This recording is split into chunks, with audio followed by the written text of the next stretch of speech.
Hello everyone, this is Dheeraj Suri and I welcome you all in Dheeraj Suri classes.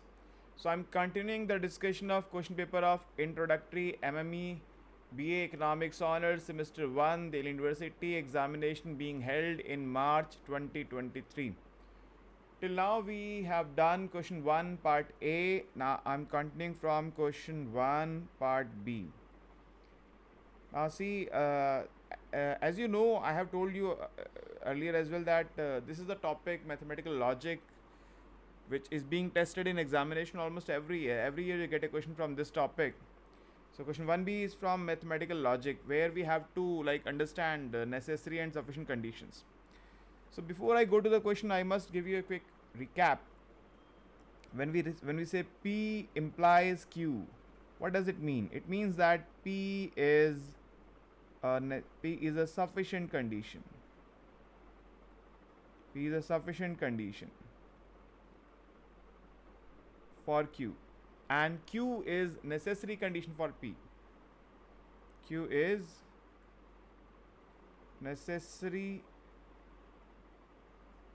condition for P, क्योंकि P imply कर रहा है Q को, मतलब P होगा तो Q ज़रूर होगा, तो Q नेसेसरी है, Q हो रहा है तो मतलब P तो हो ही रहा है. ठीक है. अच्छा, और अगर ऐसा हो P implies and gets implied by Q, then P is necessary and sufficient condition for Q. Same is for Q. Q is necessary and sufficient condition for P. तो अगर दोनों एक दूसरे को इम्प्लाई करते हैं, बाय इम्प्लीकेशन बोलते हैं इसको. ये बात ध्यान रखिएगा. अब यहाँ पे आते देखिए, कह रहा है A is a sufficient condition for B. इसका मतलब है A, this means A implies B. When A is sufficient for B means A implies B. अभी बताया मैंने आपको, जैसे क्लास में डिटेल में पढ़ा है तो पेपर डिस्कस कर रहा हूँ खाली. ए इम्प्लाइज बी. सो अगर ए हुआ, मैं एक एग्जांपल से आपको समझाता हूँ इस बात को, क्योंकि कई बच्चों को दिक्कत हो सकती है समझने में. मान लेते हैं ए है टुडे इज संडे, और बी है टुडे इज हॉलीडे. मैं इस एग्जांपल को बार बार यूज़ करता हूँ क्योंकि समझने में बहुत आसान रहता है. टुडे इज संडे और बी है टुडे इज हॉलीडे. अगर आज संडे है तो हॉलीडे है. इसका मतलब है ए इम्प्लाइज बी. इसका मतलब क्या है? ए इम्प्लाइज बी. अगर आज संडे है तो सर्टेनली आज हॉलीडे है. Sunday is sufficient condition for holiday. India में तो ऐसे चलता है. ठीक है. अच्छा, अब क्या है, अगर today is not holiday, not be का मतलब क्या है? Today is not holiday. अगर आज छुट्टी नहीं है तो क्या संडे हो सकता है आज? सोच के बताओ. छुट्टी नहीं है, संडे वाले दिन छुट्टी तो होती है. अगर छुट्टी नहीं बता, संडे नहीं है, तो if not B, if today is not holiday, then today is not Sunday. तो not B is sufficient condition for not A. समझ गए भाई? जैसे मैंने बताया, today is Sunday then today is holiday. Sunday implies holiday. Holiday Sunday के अलावा भी हो सकती है, मगर संडे है तो हॉलीडे होगा. और अगर हॉलीडे है, सॉरी, अगर हॉलीडे नहीं है तो संडे तो हो ही नहीं सकता, क्योंकि संडे को तो हॉलीडे होना मस्ट है. संडे इंप्लाइज हॉलीडे है. तो अगर हॉलीडे नहीं है मतलब संडे भी नहीं है. तो not B implies not a. So not B is sufficient condition. Sufficient condition for A, not A. Then for a rectangle to be considered a square having four sides of equal length is. अच्छा देखिए, क्या आप ऐसा कह सकते हैं कि any quadrilateral of four sides. अब रेक्टेंगल है, सॉरी यहाँ पर रेक्टेंगल है, क्वाड्रिलेटरल रेक्टेंगल है. अगर रेक्टेंगल की चारों साइड्स इक्वल हो जाएं, एक रेक्टेंगल की चारों साइड्स इक्वल हो जाएं, तो क्या वो स्क्वायर होगा? सर्टेनली होगा. और अगर हैविंग फोर साइड इक्वल, अगर फोर साइड्स इक्वल हैं किसी भी स्क्वायर की, तो क्या उसको रेक्टेंगल कहा जा सकता है? देखिए, square is a special case of rectangle. Rectangle में क्या होता है? Opposite sides are equal and all the angles are right angle. Square में भी बात होती है, opposite sides are equal and all the angles are right angle. ठीक है. लेकिन स्क्वायर में एक एडिशनल बात ये होती है कि अपोजिट के अलावा चारों साइड्स भी इक्वल होती हैं. तो अगर रेक्टेंगल है और उसकी चारों साइड्स इक्वल हैं तो क्या वो स्क्वायर होगा? ज़रूर होगा, कोई डाउट नहीं है। और अगर स्क्वायर है, इसकी चारों साइड्स ऑब्वियसली इक्वल है, तो क्या उसका रेक्टेंगल कहा जा सकता है? कहा जा सकता है, क्योंकि वो एक स्पेशल सिचुएशन है।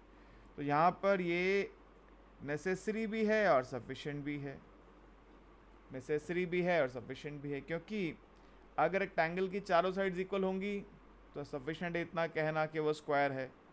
और ये ज़रूरी भी है, क्योंकि जब तक चारों साइड्स इक्वल नहीं होंगी तब तक वो स्क्वायर कहा नहीं जा सकता। सफिशेंट भी है और नेसेसरी भी है, दोनों एक दूसरे को इम्प्लाई भी करते हैं।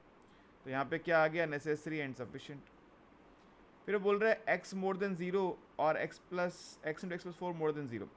देखिए एक बात सोचिए, अगर एक्स पॉजिटिव है, पहले इससे सोचते हैं, अगर एक्स पॉजिटिव है, when x is positive then x plus four is also positive, लिखना पड़ेगा आपको। When x is positive x plus four is also positive, product of two positive numbers is positive, so it is sufficient. X positive होना sufficient है इसके positive होने के लिए। लेकिन क्या ये नेसेसरी भी है? नेसेसरी नहीं है, क्योंकि सपोज अगर मैं -4 से छोटा कोई नंबर ले लूँ, -5 ले लूँ, -5 में ये -5 होगा और ये -5 प्लस 4 -1 होगा, -5 इंटू -1 तब भी पॉजिटिव आ जाएगा product.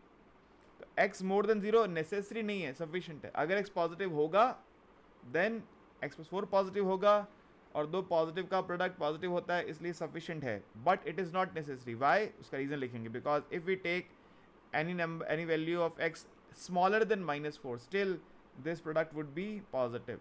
So x more than 0 is not necessary but only sufficient.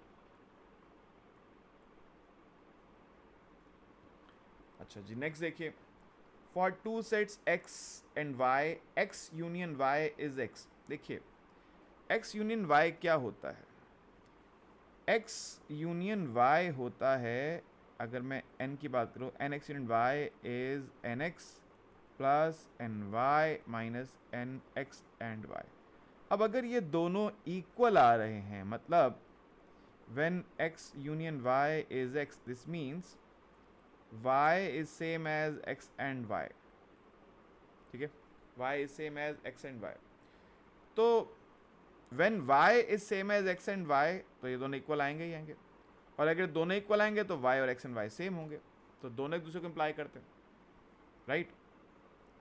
देखिए y सबसेट ऑफ x, तो समझिए, पहले बात करते हैं, when x union y is equal to x means y is equal to x and y means y is a subset of x. So this means this condition implies y subset of x. दूसरी बात, if y is a subset of x, this means y and x and y are same. This means x union y is equal to x. So y subset implies x union y is equal to x. दोनों एक दूसरे को imply करते हैं, तो ये necessary भी है, सफिशिएंट भी है। मैंने ऊपर बताया भी आपको, अगर a b को इम्प्लाई करता है और बी ए को इम्प्लाई करता है, दोनों एक दूसरे को इम्प्लाई करते हैं, तो नेसेसरी एंड सफिशिएंट कंडीशन बोलते हैं इसको।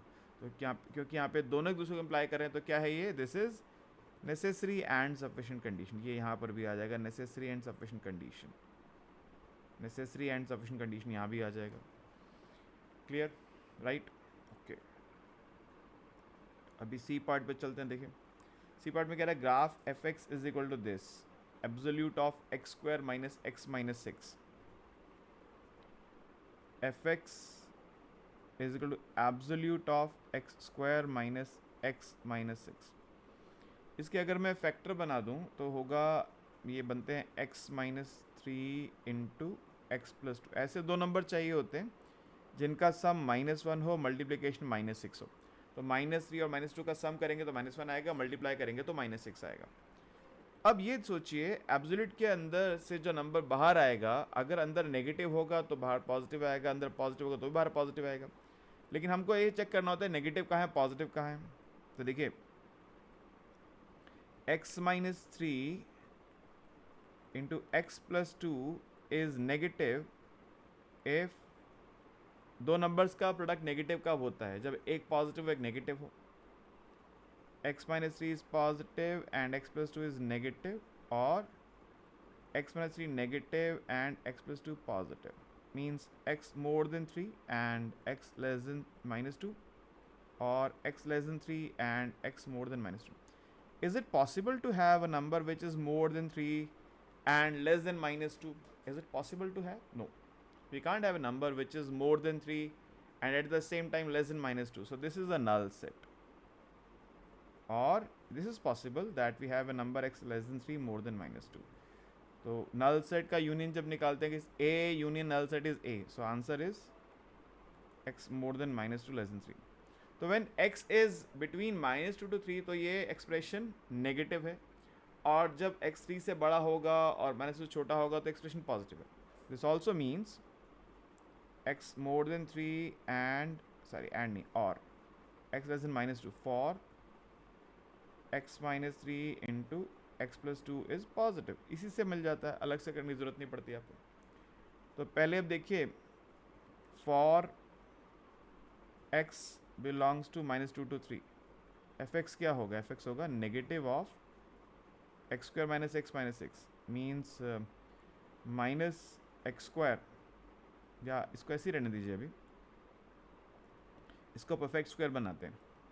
परफेक्ट स्क्वायर क्या करना पड़ता है? एक्स स्क्वायर, एक्स का जो कोफिशिएंट है -1 उसका हाफ करते हैं, 1/2 उसका स्क्वायर करते हैं, 1/4 प्लस 1/4 माइनस 1/4 माइनस 6.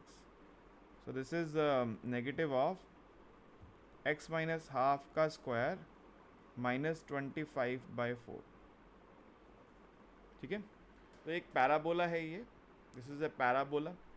उसका वर्टेक्स कहाँ पे आता है? वर्टेक्स के लिए आप इस टर्म को 0 पुट करते हैं. So this expression, this equation represents a parabola.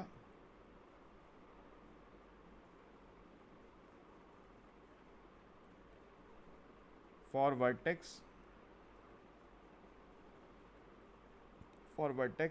put x minus half is equal to 0 means x is equal to half, y होगा 25/4.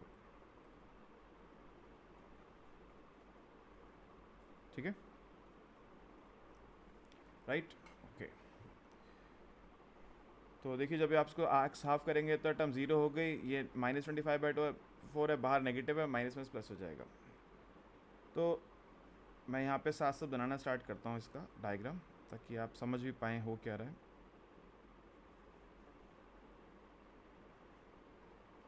1 2 3 -1 -2. अब एक चीज़ और देख लीजिए, जब x2 है y क्या आएगा?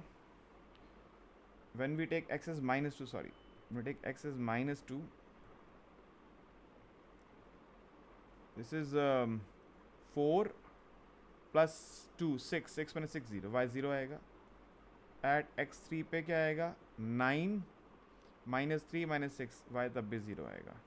x -2 पे y 0 है, x3 पे y 0 है, और इसका वर्टेक्स आया था एट x हाफ y 25/4. 1 2 3 4 5 6 7. सो x की वैल्यू हाफ, y 6.25, 25/4 यहाँ तक. तो इस रेंज में तो ये पैराबोला बन रहा है, इस रेंज में ये पैराबोला बन रहा है हमारे पास. ठीक है, लेकिन तब क्या होगा when x is more than 3 और लेस देन -2? उस पे आते हैं. For x belongs to -∞ to -2 union 3 to ∞, वहाँ पे fx होगा positive value, x square minus x minus 6, मतलब x माइनस हाफ का होल स्क्वायर -25/4. अब ये भी एक पैराबोला है, मगर जो पहले वाला था उसमें क्योंकि x के आगे नेगेटिव साइन था तो इन्वर्टेड यू शेप बना था, ये यू शेप बनेगा. इसका भी वर्टेक्स x हाफ पे होगा और y -25/4 पे होगा. बट द पॉइंट इज़ क्योंकि ये लाई ही करता है उस रेंज में जहाँ पे x 3 से बड़ा है, तो ये जो रीजन यहाँ पे होना चाहिए इसका, बेसिकली ये रीजन एग्जिस्ट नहीं करेगा. ऐसा होना चाहिए इसको, कुछ ऐसा होना चाहिए इसको भी. ठीक है, मगर ये एग्जिस्ट नहीं करेगा. एक्चुअली में एग्जिस्ट कहाँ करेगा? -3 से आगे, -2 से लेफ्ट में और 3 से राइट में. ठीक है, तो फॉर मैंने जो ग्रीन बनाया वो है for x square minus x minus six, y is equal to x square minus x minus six, और जो रेड बनाया वो किसके लिए, y is equal to minus of x square minus x minus six. Clear है, right? तो आप ऐसे लेबलिंग कर सकते हैं दोनों साइड। ये मैंने जो डॉटेड बनाया ये बनाना कंपलसरी नहीं है, बस आपको पूरी पिक्चर समझाने के लिए बनाया मैंने, आपको एग्जाम में नहीं बनाना होगा। राइट, क्लियर है? ओके वैसे तो ये क्वेश्चन यहाँ ख़त्म हो जाता है फर्स्ट, लेकिन एक ये मैंने जैसे कहा आपको कि मैं पूरा पेपर सॉल्व करूँगा। ये PW जो स्पेशल चिल्ड्रन होते हैं उनके लिए भी क्वेश्चन आते हैं कुछ, तो ये क्वेश्चन इकोनॉमिक एप्लीकेशन है बेसिकली, तो ये भी करवा देता हूँ आपको ताकि फर्स्ट क्वेश्चन कंप्लीट हो जाएगा। वैसे आप लोगों के एग्जाम में ये क्वेश्चन आएगा तो नहीं करना होगा, जो स्पेशल चिल्ड्रन है उन्हीं को करना है सिर्फ, ठीक है? तो अब यहाँ पे क्या है, suppose the consumers of A product demand 60 units of A product when the price is rupee 5 per unit and 40 units when price per unit has gone up by rupee 4, find the equation of demand। तो देखो 60 units की demand है जब price 5 है। अभी देखते हैं, पहले डिमांड की इक्वेशन ले लेते हैं। Let the equation of demand curve is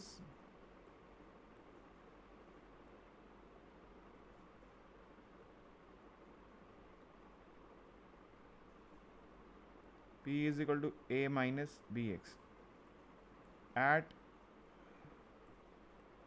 at P is equal to 5, X is 60 I suppose, जहाँ तक मैंने पढ़ा। हाँ जी, 5 पे X 60 है, तो यानी that is 5 is equal to A minus 60B, number 1। And दूसरी बात बोल रहा है 40 यूनिट्स की डिमांड है when price has gone up by ₹4। ये ध्यान से पढ़ने की बात है, गॉन अप टू ₹4 नहीं, क्योंकि वो तो नीचे है। गॉन अप बाय ₹4 मतलब प्राइस 5 से 9 हो गया है, 4 पे बढ़ गया है। तो when P is 9, at P is 9, X is 40, means 9 is equal to A minus 40B, ये number 2।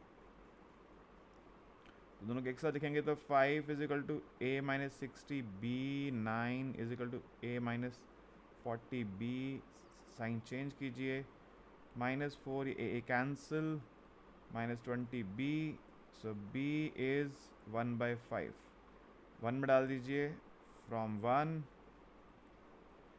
5 is equal to A minus 60 by 5, 12, A is equal to 17, so demand equation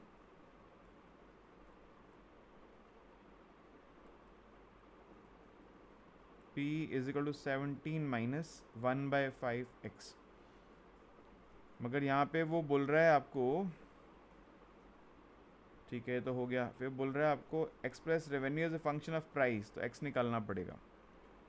इसका मतलब 1/5x is 17 minus P, so x is 85 minus 5P। ना total revenue होता है P into x, so this will be P into 85 minus 5P, 425 minus 25P, 420, oh sorry mistake कर दिया मैंने, इसको 5 से कर दिया। ये 85P माइनस 5, मैंने पता नहीं 5 से क्यों कर दिया मल्टीप्लाई इसको, 85P माइनस 5P स्क्वायर, ये तो टोटल रेवेन्यू फंक्शन आ गया। फिर बोल रहा है वो प्राइस बताओ जहाँ पे TR मैक्सिमम है, ये भी बहुत आसान है। देखिए derivative of TR with respect to price क्या होगा, 85 minus 10P, first order condition for maximum TR होता है फर्स्ट डेरिवेटिव को पुट करते हैं 0, मीन्स 85 माइनस 10P 0, P आएगा 8.5, ठीक है। और सेकेंड डेरिवेटिव निकालो d² TR बाई DP, कितना आ रहा है -10 negative, so therefore TR is maximum at P is 8.5। और यहाँ पे आप x भी निकाल सकते हैं, पूछा नहीं है उसने, वैसे निकाल सकते हैं 85 माइनस 5P करके, 85 माइनस 5 इंटू 8, वैसे x उसने पूछा नहीं, मैं खुद से निकाल रहा हूँ इसका लिए। 85 माइनस 42.5, 42.5 ही आ रहा जी, ठीक है, क्लियर। तो डन, तो फर्स्ट क्वेश्चन हो गया कंप्लीट। होपफुली इतनी बात आप लोग समझ गए हैं। कोई क्वेरी आपके मन में हो, कोई बात समझ ना आई हो, तो डाउट सेशन में आके मेरे साथ आप लोग उस बात को डिस्कस कर सकते हैं। ठीक है जी, ओके, थैंक यू।